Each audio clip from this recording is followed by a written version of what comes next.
When Ted Cruz became the first candidate to join the 2016 sweepstakes, the media coverage focused on his perceived shortcomings, such as his aggressive style. In your short time in the Senate, you've developed a reputation as a guy who does not back down. Will you bring that brand of no compromise to the White House if you're elected? Well, Matt, let me disagree with the premise. I've never said I won't compromise. Along with his meager experience. He's 44, only been on the national scene for a couple of years. He's only been in the Senate for 2 years. Even some conservatives questioning Cruz's readiness for the Oval Office, while some MSNBC liberals utterly trashed him. Cruz talks about you have to walk the walk rather than just talk the talk. You have to have done something. But that's not his record in the Senate. He's Sarah Palin. He's a smarter. Sarah Palin. He is Johnny theater. Deutsch, you're wrong. He is theater. I am right. He is theater. My Lord. He is completely unelectable. Cruz is either blindly ignorant of what this country went through in the early 1950s under the red baiting of Joseph McCarthy and others, or he's out there deliberately channeling McCarthy again today. Joining us now to examine the coverage of this campaign kickoff, Kathleen Parker, syndicated columnist and a Pulitzer Prize winner. Nina Easton, senior editor at Fortune magazine and a Fox News contributor. And Juan Williams, Fox News analyst and a columnist for The Hill. Kathleen Parker, Cruz is a controversial guy, no question about it. On balance, on the media painting an unfair picture of him. Well, look, there's a way of presenting facts with a certain attitude, as we all know. What they say is factually true. Yes, he did sort of force the shutdown of the government, which was not a good thing for Republicans, ultimately. And so Republicans in Congress do resent him for that. They think that was a grandstand. But when you say Ted Cruz is not just controversial, but he's a wacko bird, as even his own colleague Senator McCain said, there's a way to present the facts. And it's clear that on the left, he is out of his mind, crazy, but he's crazy like a fox, if I may say that. And to the extent that he's speaking to the Republican base, he is saying exactly what they want to hear, and they're so proud to have someone who says it so well. But Nina, does Cruz overstate things just a tad when he says the media caricature all Republicans as either stupid or evil, and in his case, it's as a lunatic? Well, here's the thing. I wrote a book on post-Reagan conservatism back in the 90s, specifically because my colleagues in the media underestimated the strength of the right, evangelicals, the anti-tax movement, and so on. And they underestimated not only their ability to change the Republican Party, but to win elections. The peril that I think the media faces right now is underestimating Ted Cruz. And when you just write him off as a wacko, you write him off as a Joe McCarthy, you're not understanding that there is a very powerful, and frankly still evangelical anti-tax base. He hit those two themes in his speech this week that this message resonates with, and he's going to be a force to be he's going to be a force to be reckoned with, yes. And you need to take him seriously. Juan Williams, it's not all about liberal media. Wall Street Journal editorial page criticizing him as a polarizing figure, self-centered. So he has a knack for stirring up, these negative reviews. I think he does, and I think I'll irritate Kathleen and Nina this Sunday morning by saying that I think it's conservatives who have really gone after Ted Cruz. Peggy Noonan in the Wall Street Journal yesterday basically saying this guy is someone who is not only inexperienced and doesn't have much of a track record in the Senate, but someone who really does not have a chance to be elected President of the United States. And if you, as a Republican, care about beating the Democrats and claiming the White House, that you wouldn't be lining up with Ted Cruz. Well, Juan, what I said is not to the exclusion of what you've just acknowledged. You're supposed to be irritated. He said he was going to be irritated. I'm sorry. It takes a lot more than that to irritate me. But he is obviously not going to win the presidency. Okay, that's not going to happen. We know that. But I do think that, and by the way, I've spoken to people in the Bush administration who remember a different Ted Cruz. He is an actor who acts alone, and he gives Maverick a bad name.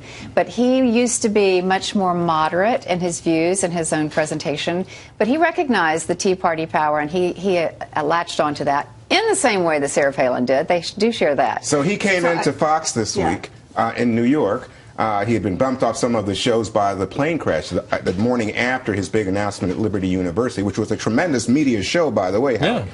But he came in, and what he basically said was he wants to claim, and this picks up on what the two of you were saying, he wants to claim that Tea Party bracket, almost like a Final Four bracket, and then move on, and he wants to challenge in terms of the libertarian conservative base. The question is whether or not he can do that. Well, let me come back to the coverage, Nina, because a couple things. One, as we saw earlier, people on MSNBC, well, he only has a couple of years' experience in the Senate. Hello? Right. Barack Obama. Barack Obama. Yes.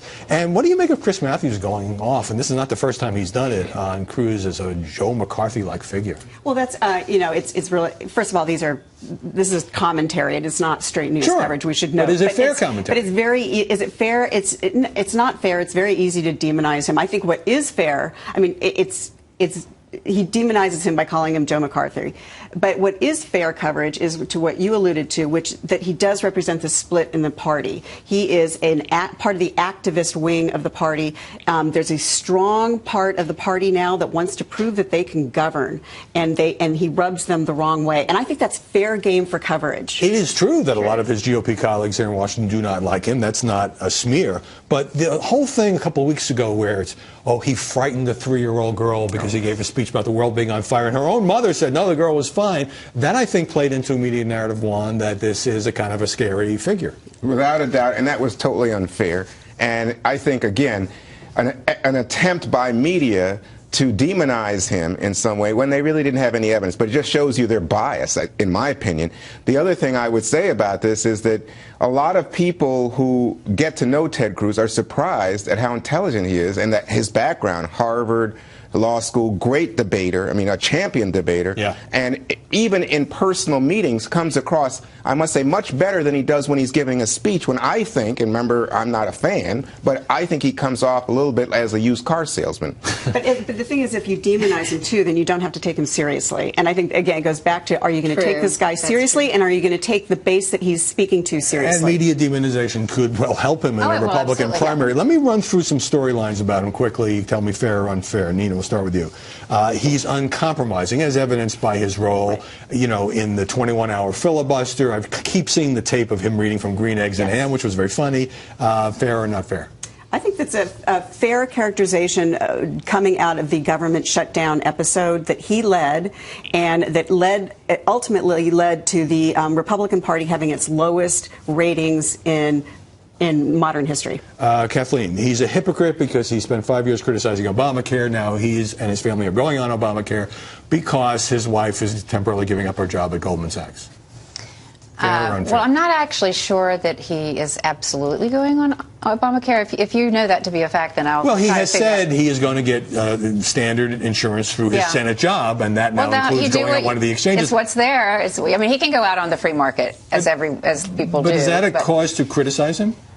He calls it gotcha games. Yeah, we always say gotcha, right, when they figure out that we've done something hypocritical. But he is, I mean, it's fair game to say that's hypocritical, but he also can, he can explain it in other terms. Yeah, I disagree with that. I mean, I think that he's doing what anybody would do to protect his family, and there are a lot of laws out there that you may not like, but there's a government program and you take advantage of it. One, Cruz is suspect because he was born in Canada, says no less an authority than Donald Trump. I was going to say that to you. Donald Trump says this is an issue. I just think it's, I don't know the details. I understand that he claims that because his mother was an American citizen, he automatically gave. That's generally the accepted view. I don't know about that, but I will say let it be. We'll figure it out. But that's not the point at this moment.